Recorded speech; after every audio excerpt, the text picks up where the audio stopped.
And of course the pattern to transfer here, and so you got to stop and make these cuts.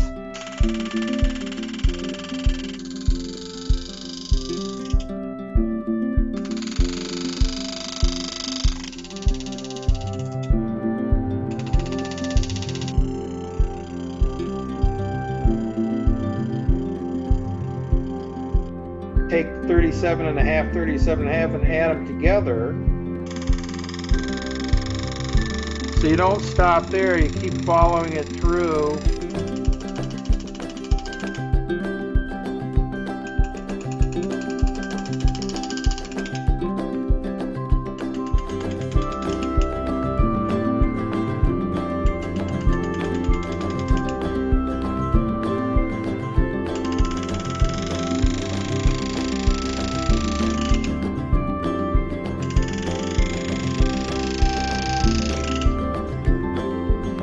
You don't leave just a little bit of a white